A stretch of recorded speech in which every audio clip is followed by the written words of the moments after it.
নমস্কার বন্ধুরা, জ্যোতি চ্যানেলে তোমাদের স্বাগত। তো আজকে নিয়ে এসেছি আমি লাউ দিয়ে মুগের ডাল। তো আমি কিভাবে বানাচ্ছি দেখতে থাকুন। তো লাউটা আমি প্রথমে কেটে নিয়েছি, আর আদা আর লঙ্কা আমি গ্রেটারে করে ঘষে নিয়েছি, আর নিয়েছি বড় কাপের 1 কাপ পরিমাণ মুগের ডাল। ডালটা আমি প্রথমে শুকনো কড়াইয়ে ভেজে নেব খানিকক্ষণ। এর মধ্যে আমি একটুখানি আদা দিয়ে দিচ্ছি।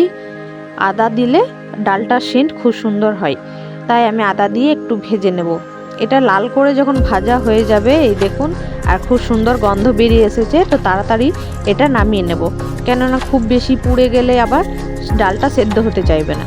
তো তারপর দিয়ে দিচ্ছি আমি কড়াইয়ে তেল দেওয়ার পর আমি এর মধ্যে দিয়ে দেবো 2টো তেজপাতা, আর দিয়ে দেবো 1 চিমটি হিং। তারপর দিয়ে দিচ্ছি গোটা জিরে 1 চামচ, আর 2টো শুকনো লঙ্কা 2 টুকরো করে নিয়েছি। এটা একটু ভেজে নেওয়ার পর আমি এর মধ্যে আদা আর কাঁচা লঙ্কা যেটা ঘষে রেখেছি ওটা দিয়ে দিচ্ছি। তারপর এটা কিছুক্ষণ ভেজে নেব। আমি কিছুক্ষণ ভেজে নেওয়ার পর আমি কেটে রাখা লাউগুলো এর মধ্যে দিয়ে দেব। তারপর এটাকেও খুব ভালো করে ভেজে নেব। আমি এর মধ্যেই দিয়ে দেবো নুন, 1 চামচ পরিমাণ হলুদ গুঁড়ো।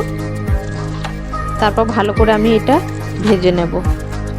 5 থেকে 10 মিনিটের মতো ভাজলেই এটা নরম হয়ে যাবে। তারপর আমি এর মধ্যে দিয়ে দেবো 1 চামচ মতো চিনি। তারপর ভালো করে আরও খানিকক্ষণ ভাজবো। তারপর আমার ভেজে নেওয়া হয়ে গেছে, আমি এর মধ্যে দিয়ে দেবো জল। ডাল করব তাই বেশি করেই জলটা দিলাম। তো আমি এটা কি করব, এটা একটা ছোট ডেচকির মধ্যে আমি ট্রান্সফার করে নিলাম। ডেচকির মধ্যে ডালটা খুব ভালো সেদ্ধ হবে তাড়াতাড়ির মধ্যে, তাই আমি ওর মধ্যে দিয়ে দিলাম। তারপর দিয়ে দিচ্ছি ভেজে রাখা ডাল। তারপর এটা মিশিয়ে দিলাম। আমি গ্যাসের আঁচটা মিডিয়াম ফ্লেমে করে দিয়েছি।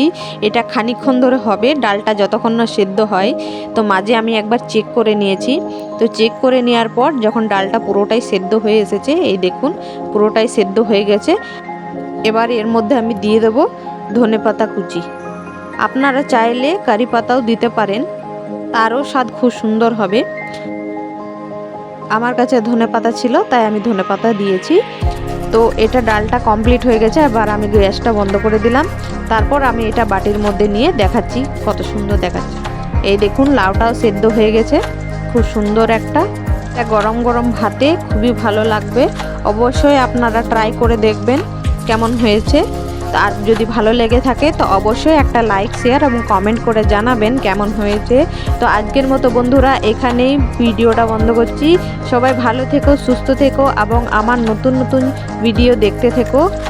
আর যারা এখনও আমার চ্যানেলটিকে সাবস্ক্রাইব করনি তারা অবশ্যই একটা সাবস্ক্রাইব করে রেখে দিও, কেননা আমার নতুন নতুন যখনই আমি ভিডিও ছাড়বো তখনই আপনাদের ফোনে সবার প্রথমে চলে যাবে। এর মতো বন্ধুরা টাটা, সবাই ভালো থেকো, সুস্থ থেকো।